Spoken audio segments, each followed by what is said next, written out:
If it goes really wrong, it hands into the hands of the competitor, and yeah.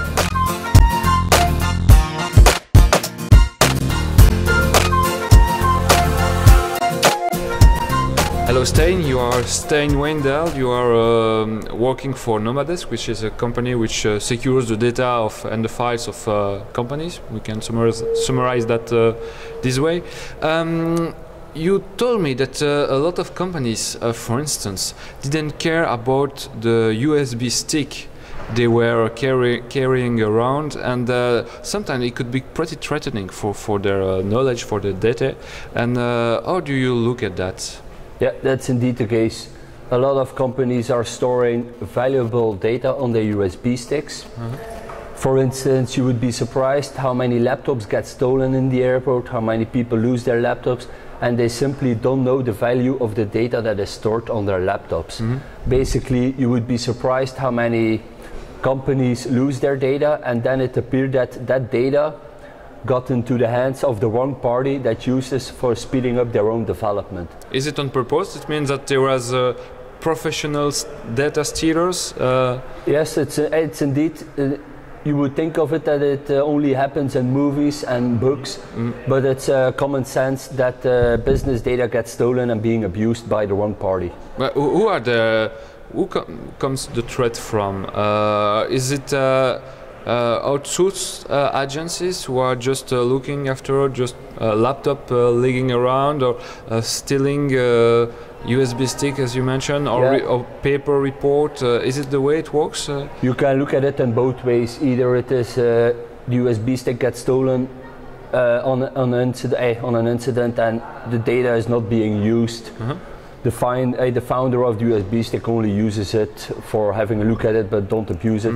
But then you also have the other case where the data gets stolen on purpose, where they really have where they hunt for the data. And don't be surprised, but it happens. Okay. You told about the transmission as well, that there is sometimes problem with the people don't care about encryption of data transmission. Should they transfer data via their mobile phone, for instance? True. Or, what should or could they do? It's if you are a non-ITer, you are not aware of it. But normally, for instance, if you visit your webmail, if there is a hacker around who is sniffing the traffic, he can retrieve your password in minutes. You simply download a small program, you let it sniff, and it will sniff all the traffic on the local area network. As easy as that? Yes, it's. I'm not going to tell you the name of the program, of course, but it's you simply install it, let it sniff, and it will retrieve all the passwords of all FTP accounts, emails. That's frightening. Yeah, you don't have to be a geek or a real ITer to be able to do that.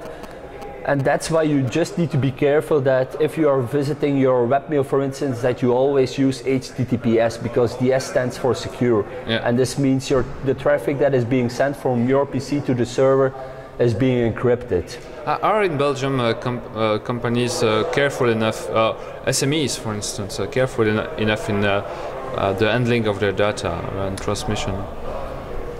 Yeah, no. It's a real pity that they don't know the value of their data. Because they don't ask themselves what's the value actually of their data, or it's more a matter of it's worthless or not worth as much as it would justify to make big investment in order to encrypt. And but there are solutions. If it goes really wrong, it hands into the hands of the competitor. And I hope that all the SMBs in Belgium stop using free products because they don't want to spend a few dollars extra, because always be careful with what could happen. I know it's not in most of the case that the data is being abused, but be aware of it and keep it in mind that securing your traffic, securing your data is key. Thank you, Stijn. Thank you.